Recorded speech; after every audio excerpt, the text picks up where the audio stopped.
Bismillahirrahmanirrahim. Assalamualaikum warahmatullahi wabarakatuh. Selamat pagi teman-teman. Kita ketemu lagi ya di titik balik perubahan setelah kita absen ya 3 hari kemarin. Baiklah, kita berdoa terlebih dahulu supaya apa yang kita dapat pagi ini bisa berkah, bermanfaat dan bisa mendapat pemahaman. Berdoa silakan. A'udzubillahi minasyaitonirrajim. Bismillahirrahmanirrahim. Rabbi zidna ilma warzuqna fahma birahmatika ya arhamar rahimin. Amin. Bang Aswar. Oke, Om.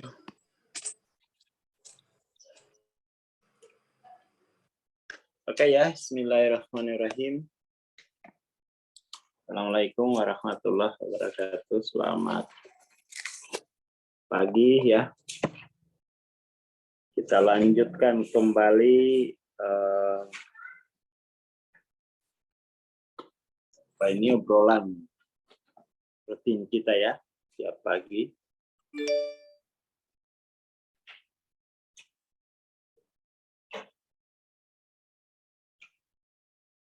Ini masih kita obrolin soal dissolving ego ya.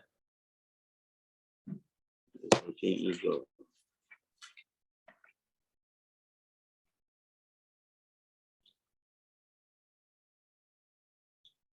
Kita lihat kembali ya, teman-teman yang udah bukunya silakan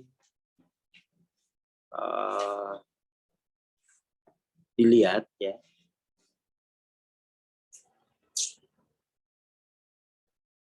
Kemudian ini sudah 145 ya. 145 kemarin, tapi belum tuntas sampai sini kemarin ya.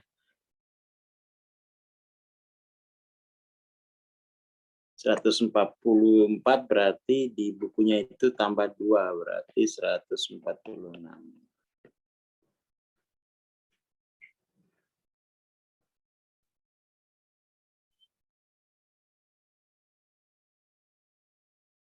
Oke.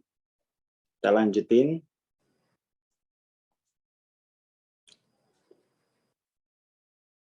Identifikasi dengan kualitas, kapasitas, atau kondisi subjektivitas yang selalu ada itu, yang dialami sebagai kemawasan mendasar. Itulah kesadaran.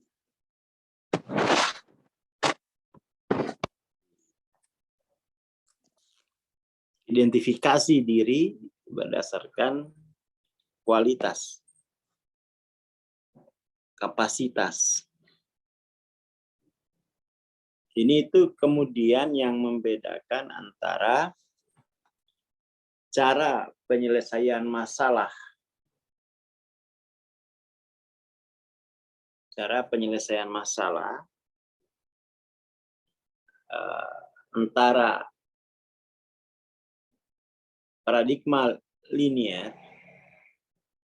dengan non-linear.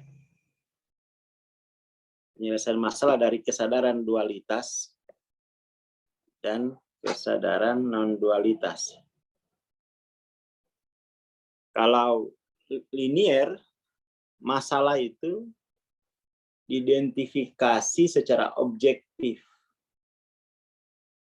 kuantifikasinya, spesifikasinya, berat masalahnya, kan gitu. Kalau yang linear. Tapi kalau non-linear, itu yang diidentifikasi kualitas dari level kesadarannya. Kapasitas dari level kesadarannya. Ya kan? Karena level kesadarannya inilah yang akan menghadapi masalah. Tentu saja jangan diversuskan ya. Tentu saja mengetahui spesifikasi masalah itu lebih baik. Tapi yang jangan berhenti hanya sampai pada spesifikasi masalah. Kita mesti, masalah ini kan harus diselesaikan. Nah, setelah kita identifikasi spesifikasi masalah, kita cek kualitas, kapasitas, level kesadaran untuk menyelesaikan masalah itu. Kan seperti itu yang diinginkan. Jadi kita tulis identifikasi, spesifikasi masalah.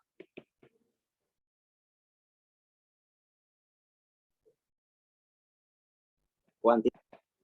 Lalu setelah ini jangan berhenti. Identifikasi juga kualitas, kapasitas.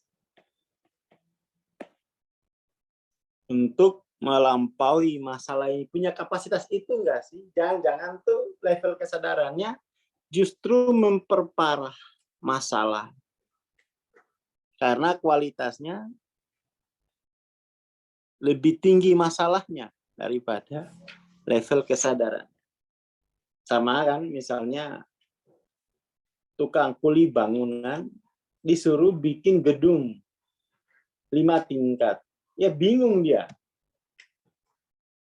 Ya itu karena kualitas, kapasitas, level kesadarannya belum bisa disuruh bikin gedung 5 tingkat. Bisanya bikin selokan. Masalah besar bagi dia. Nambah masalah kalau kita nyuruh kuli bangunan bikin gedung 5 tingkat. Karena itu bukan kualitas, bukan kapasitas, level kesadarannya. Nah ini mesti dibiasakan. Mesti dibiasakan.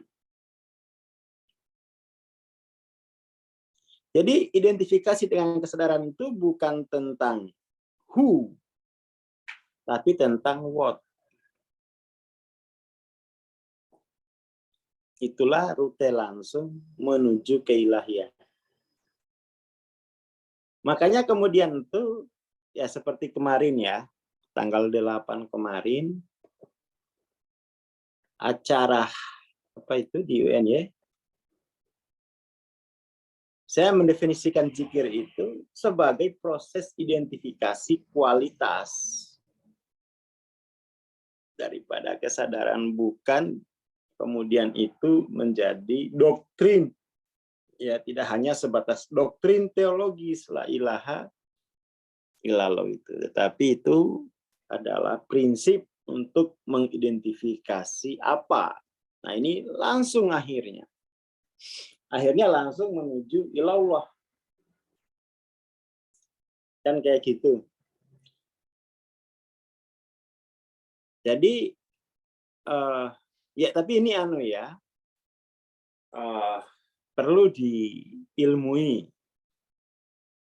Kalau identifikasi dirinya dengan keilahian, ya tentu saja model dunianya ya oneness, wholeness.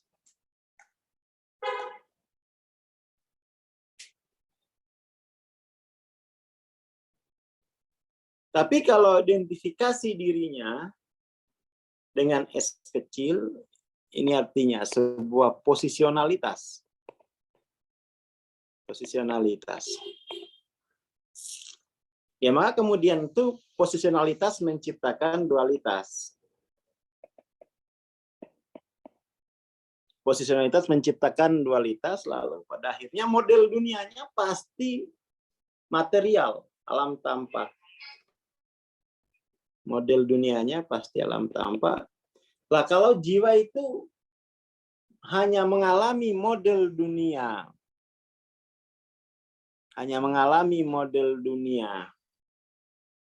alam tampak, maka motivasi jiwanya itu hanya 2 itu.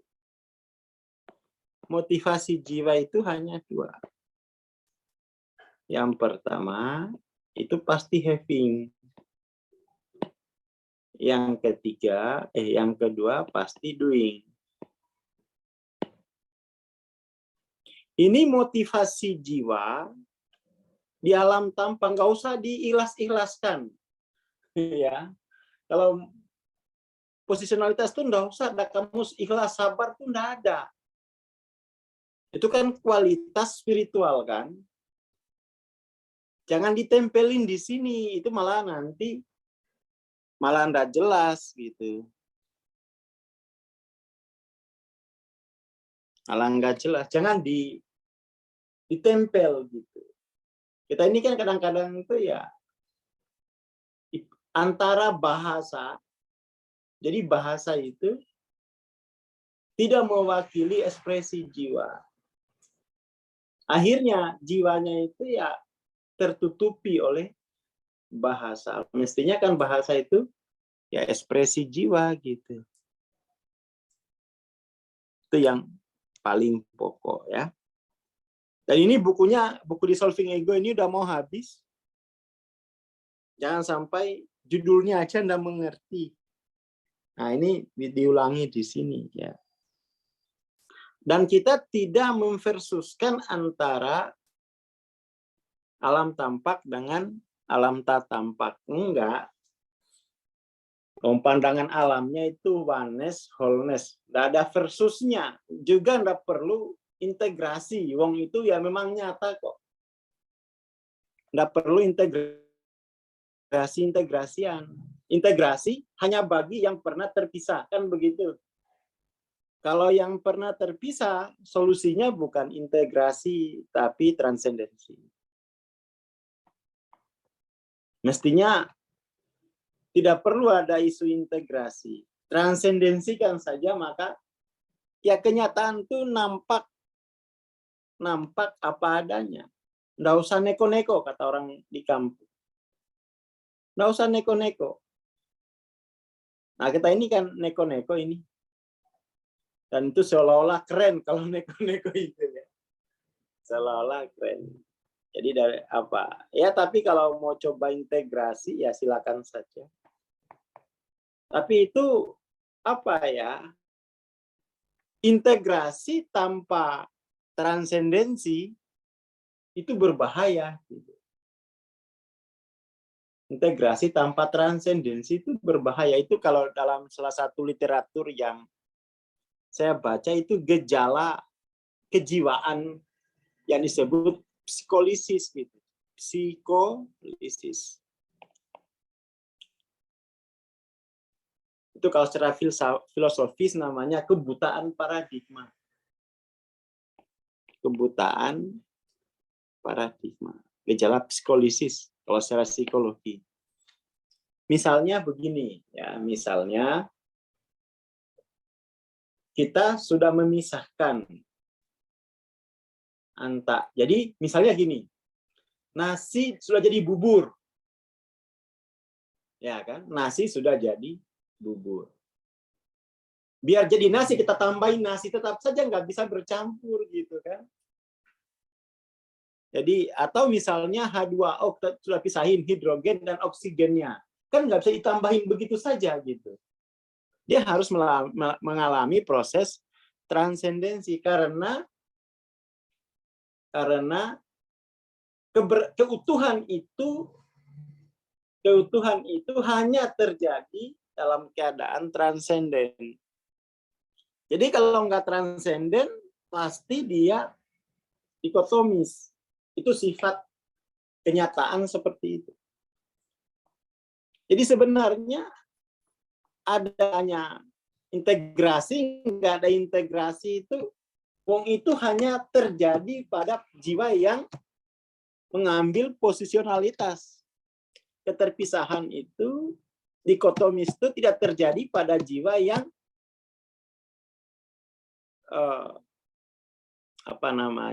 yang non dual gitu. Nggak ada keterpisahan dia. Nggak ada.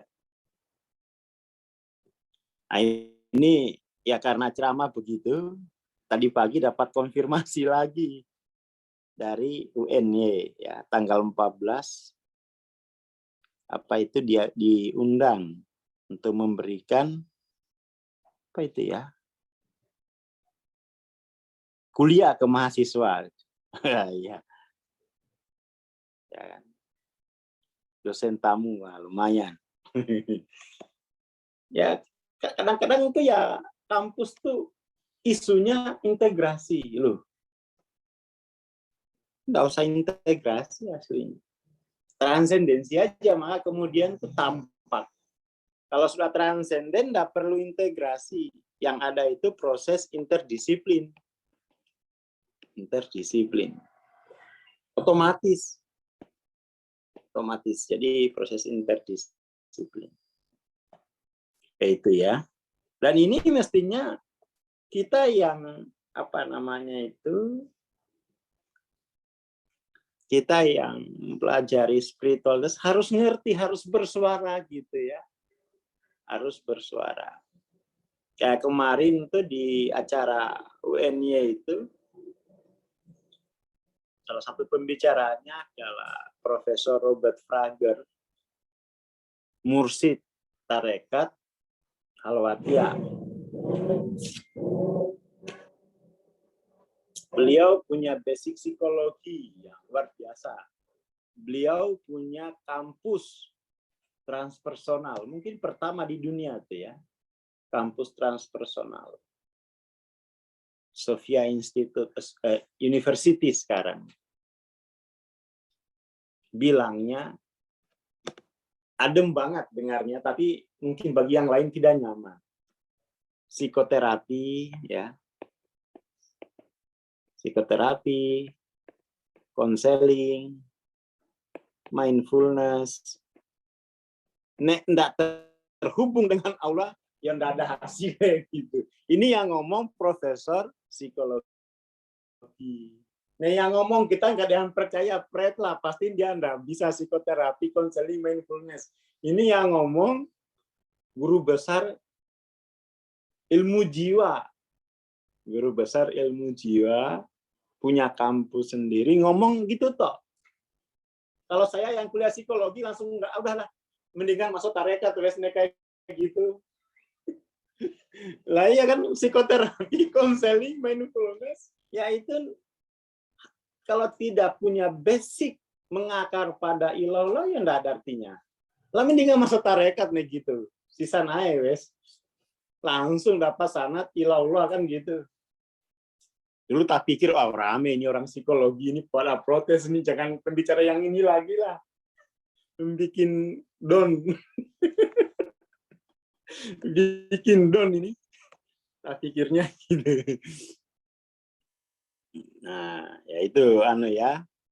Pesan dari konferensi kemarin. Itu yang ngomong orang profesor ilmu jiwa. Punya kampus. Kalau yang ngomong kita kan, iya ini. Karena enggak sekolah. Ini ngomong orang yang punya sekolah. Ini ada dari Bang Didi. Karena kegagalan kita dalam membedakan antara prinsip dan kepentingan, maka rata-rata orang kehilangan ketajaman dalam memahami antara kecerdasan dengan K kecil, proses intelektual, how to, yang nggak bisa membedakan berpikir analitis dengan bersaksi, kan gitu. What is ini kan bersaksi. Jadi orang yang mampu bersaksi itu super jenius. Super jenius. Ya kan? Nggak usah pakai minum susu, super jenius itu. Ya kan? Super jenius. Jadi ini di kuliah Power Force. Nah, makanya kalau kuliah itu sambil nyatat gitu. Jadi bisa diulang kayak gini kan bagus nih. Nah, Power Force belum punya juga, udah mau habis tuh masa udah habis lisensinya, bukunya belum punya, lah gimana?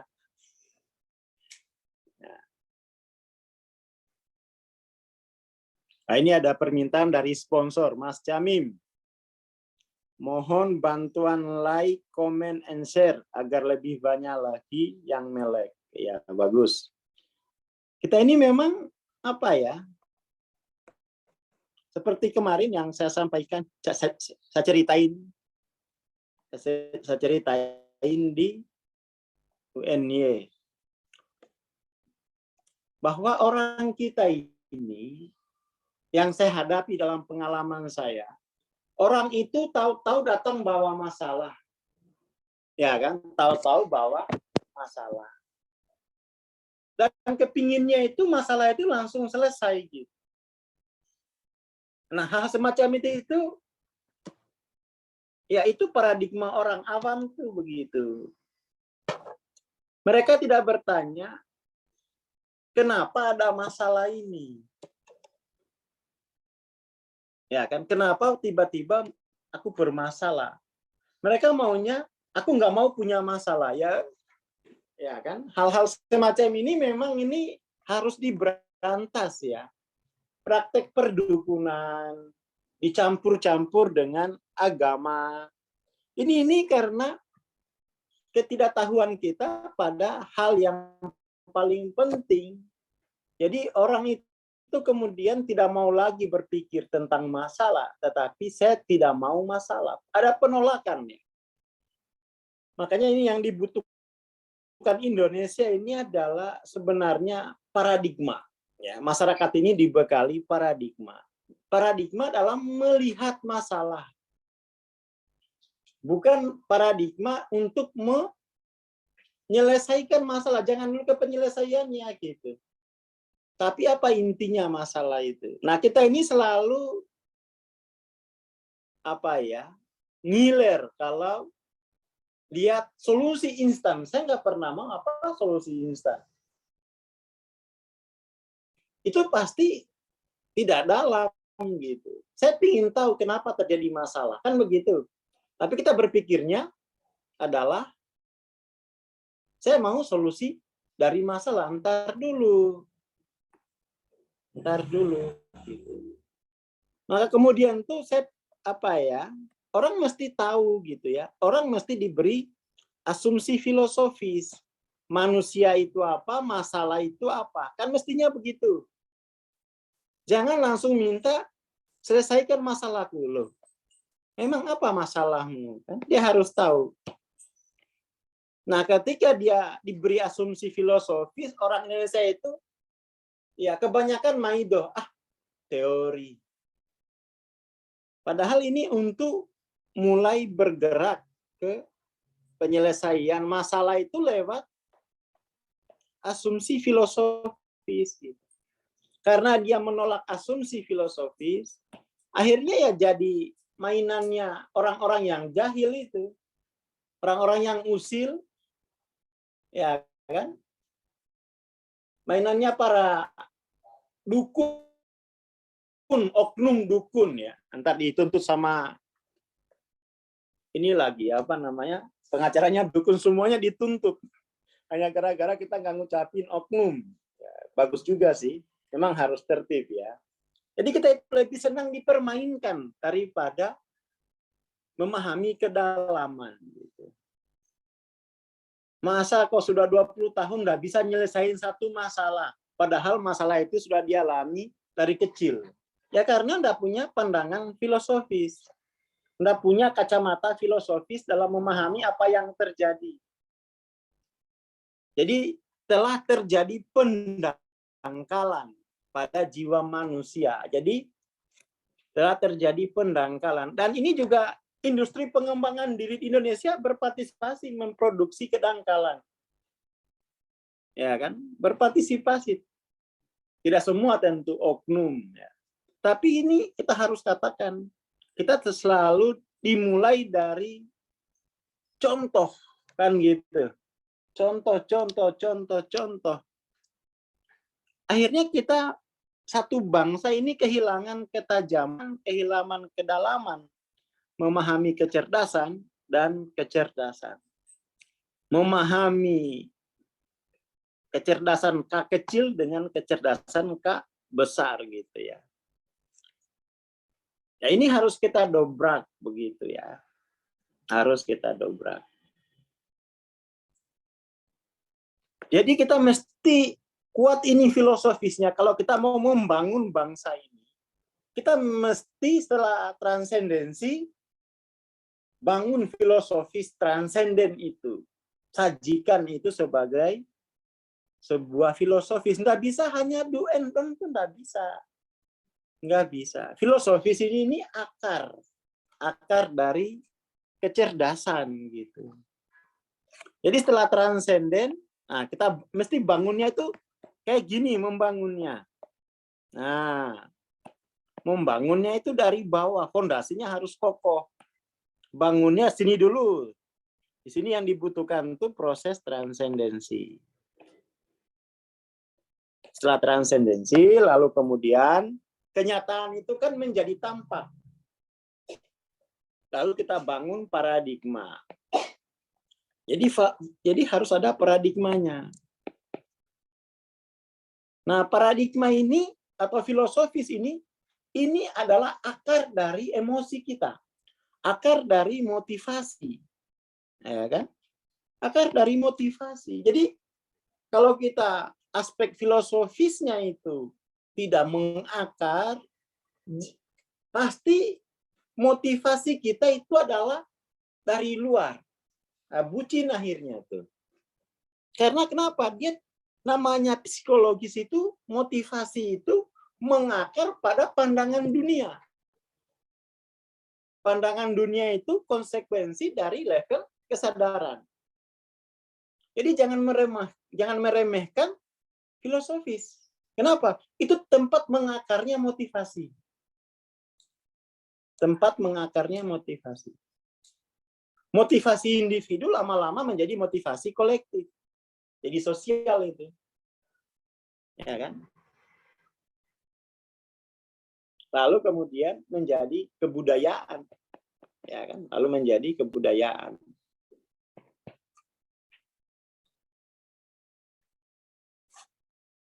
Nah, ini kita enggak apa ya?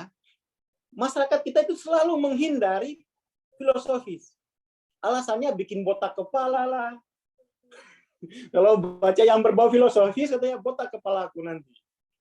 Aduh, terlalu banyak apa ya? Terlalu banyak mitos.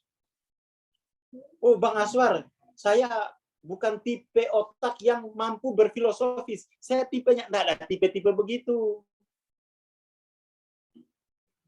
Saya bukan tipe yang filosofis, saya tipenya yang mekanis. Kenapa? Enggak ada tipe-tipe begitu. Itu mitos. Terlalu banyak apa ya, mitos-mitos yang dibuat-buat. Kalau bahasa Jawanya terlalu banyak yang neko-neko. Otak saya ini otak mekanis, bukan otak filosofis. Ada perbedaan kayak begitu itu. Jangan dikarang-karang. Jangan dikelompok-kelompokkan lalu menjadi jenis-jenis otak itu, enggak usah. Gitu ya.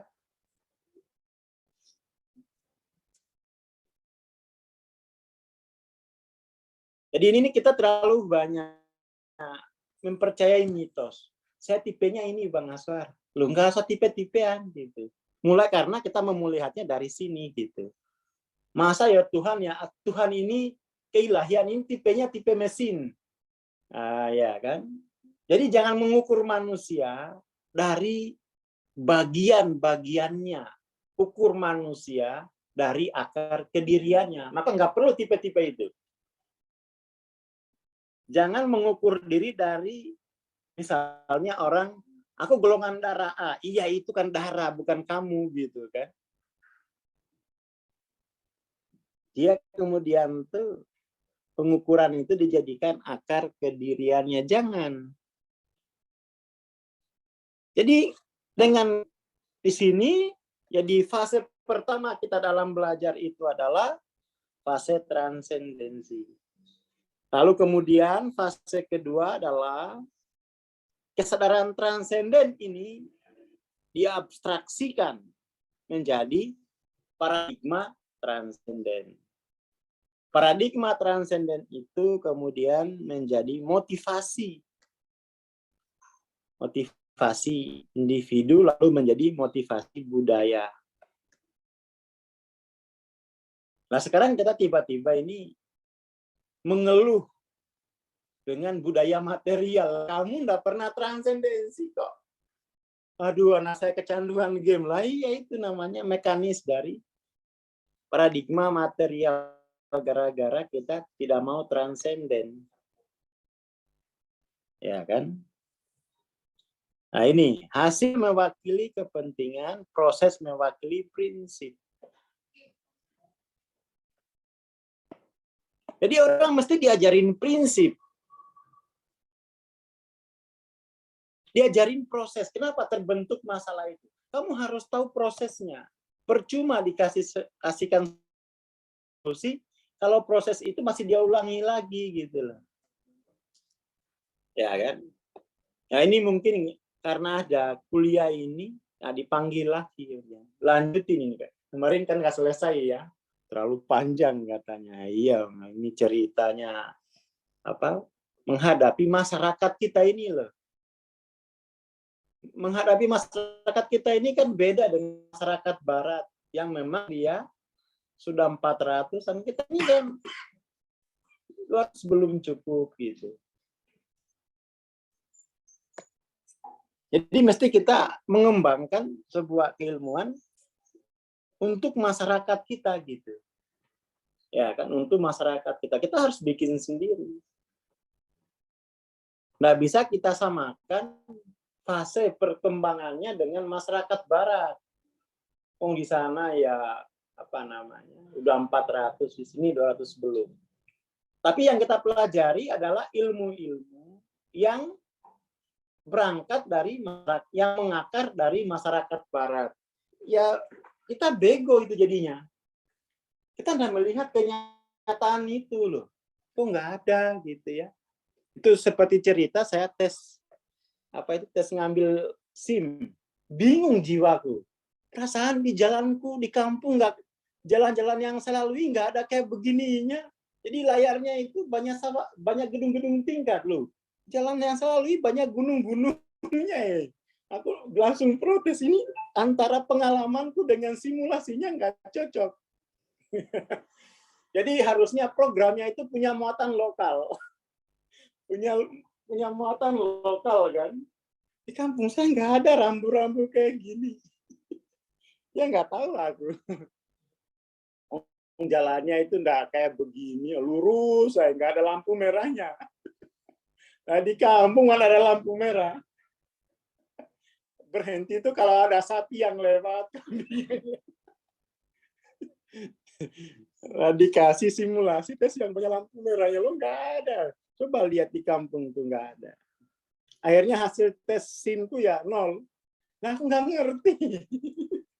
Coba lihat di kampung ada nggak itu kayak gitu? Nggak ada. Berhentinya kalau ada sapi lewat.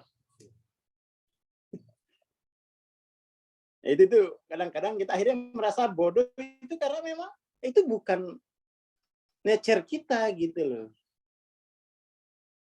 Jangan disamain. Harusnya kita bikin tuh sebuah kurikulum berbasis pengalaman sehari-hari kita.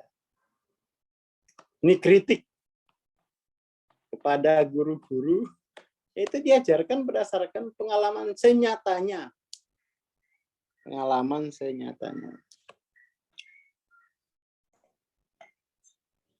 Jadi kita mesti mulai sifat alami manusia itu apa, sifat alami masalah itu apa. Ini kan asumsi filosofis yang mendorong kita untuk tahu proses. Kita itu kalau ada masalah itu yang kita inginkan itu bukan tahu prosesnya, hasilnya. Astagfirullah. Prosesnya itu tidak penting, yang penting ini kan apa ya?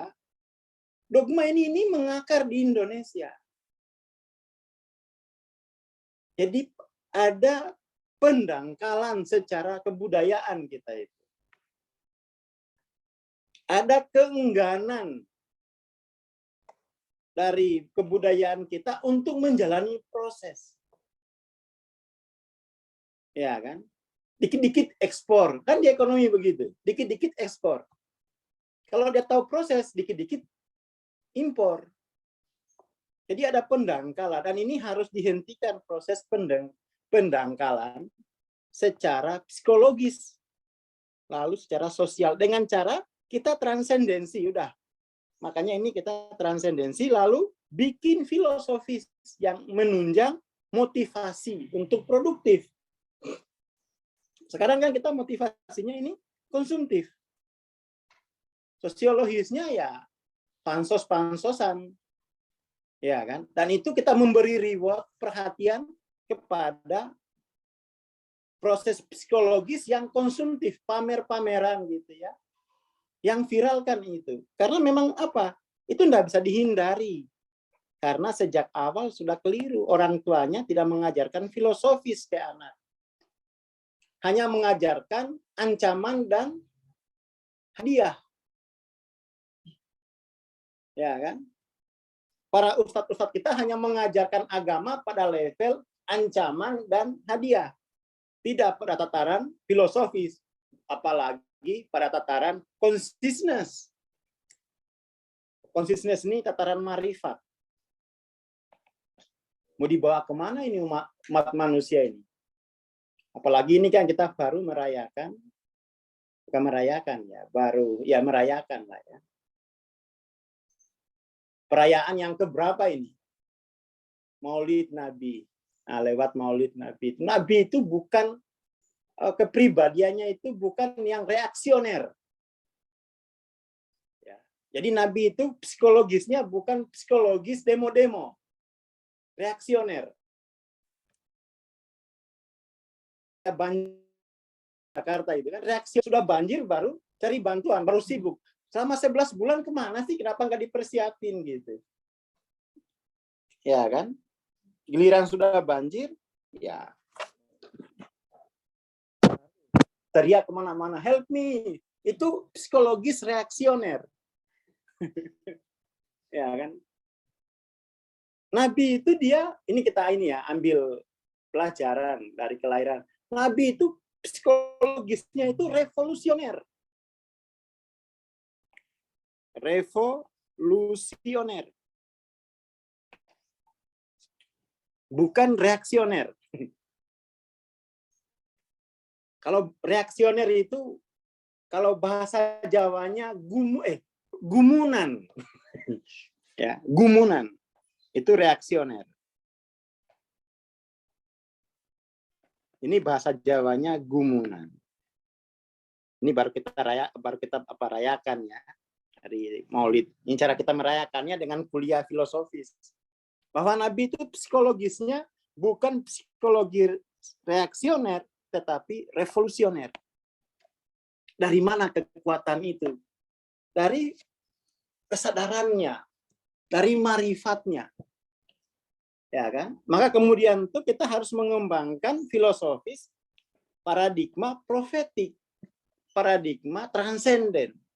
Tapi kalau sudah filosofis itu memang paradigmanya paradigma profetik. Kalau transenden itu kan di langit. Kalau di langit itu enggak butuh paradigma, jelas dia ceto welo-welo gitu ya. Yang benar tuh paradigma profetik.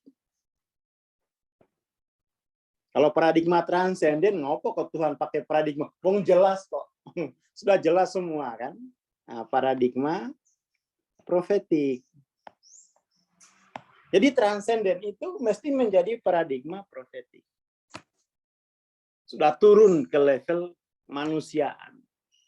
Paradigma profetik itu motivasinya adalah, ini yang hilang ini.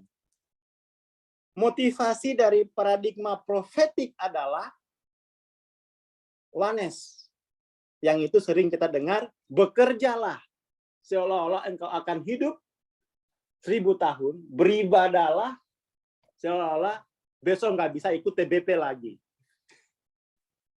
Itu kan wanes itu, tidak ada dikotomis. Nggak ada dikotomis, nggak apa-apa miskin di dunia. Yang penting di akhirat. Nah itu kan nggak sesuai lagi dengan psikologi nabinya. Ya kan? Nggak sesuai lagi nabinya, paradigma keutuhan. Tidak ada yang ekstrim-ekstriman, semuanya maksimal. Ya kan? Semuanya maksimal.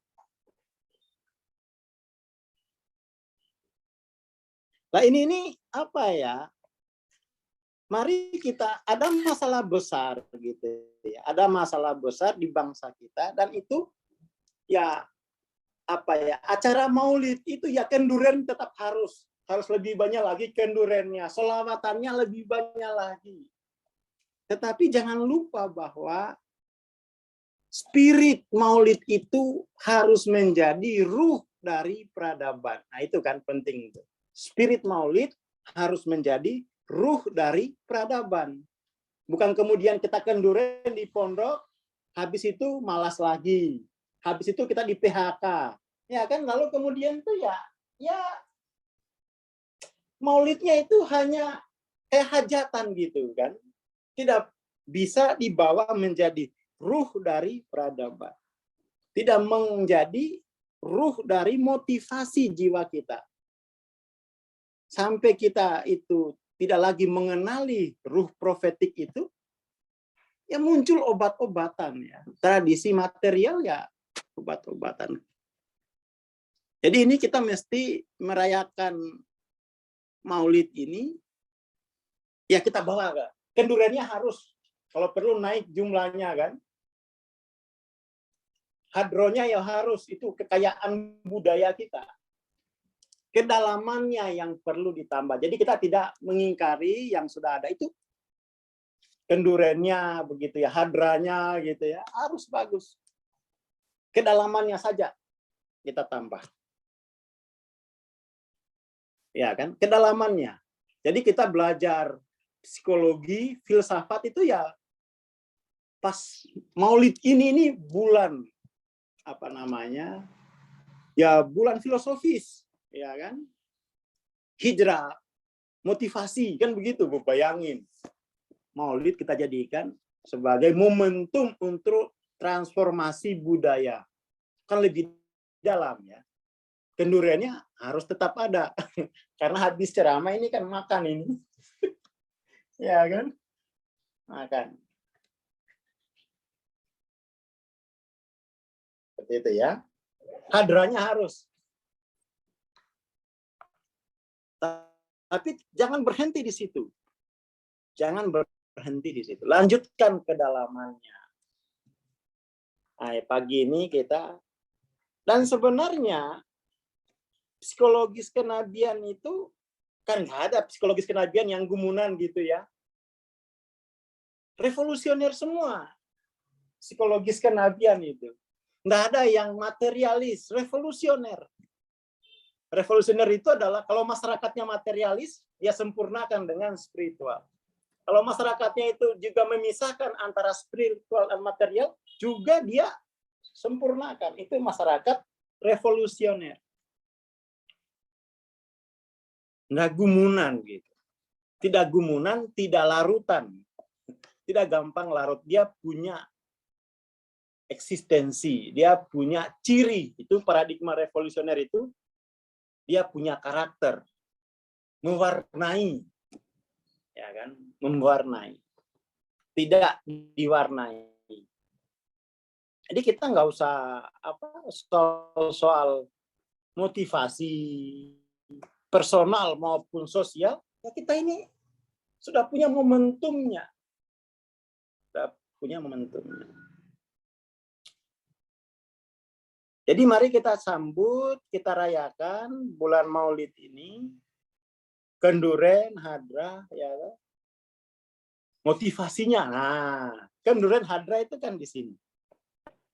Ya, sinilah ya, 2. Alhamdulillah sudah dapat dua lapis. Tapi jangan berhenti di sini. Ini masuk ke dalam. Ya kan? Psikologisnya, ayo, psikologis, motivasinya motivasi revolusioner. Motivasi revolusioner itu enggak ada takutnya dia dengan kemiskinan, enggak, tak taubah ini. Ya kan? Tapi motivasi revolusioner itu berangkat dari paradigma profetik, paradigma revolusioner. Paradigma revolusioner itu ternyata berakar pada ilallah. Kan begitu. Jadi kalau secara kesadaran ini, yang ini wilayah ilallah, yang ini wilayah Rasulnya Muhammad Rasulullah. Kan begitu. Jadi bisa menjadi epistemologis. Yang ini wilayah ilallahnya kan, ini wilayah Muhammad Rasulullah. Kan begitu ya. Kan seperti itu. Oke ya, terima kasih. Selamat pagi. Mari kita transformasi psikologis reaksioner, ngamuan, nesuan, itu kan motivasi itu kan reaksioner semua itu.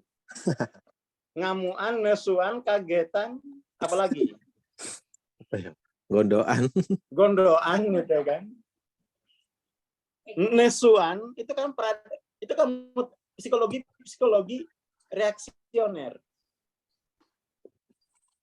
Kompor meleduk, nah itu reaksioner semua itu, gumunan gitu. Baperan. Jangan. Kita ini, Baperan. Baperan itu enggak. Ini kita ini punya psikologi profetik revolusioner, begitu ya. Oke, terima kasih. Assalamualaikum warahmatullahi wabarakatuh. Waalaikumsalam warahmatullahi wabarakatuh. Terima kasih Bang Answar, terima kasih teman-teman. Bagi teman-teman, besok ya kita ada modul 3 melanjutkan kelas Tapping for Healing. Jadi teman-teman minta bantuannya ya untuk share modul 1 supaya lebih banyak teman-teman yang paham tentang paradigma. Terima kasih. Kita bertemu besok pagi insya Allah. Assalamualaikum warahmatullahi wabarakatuh. Selamat pagi.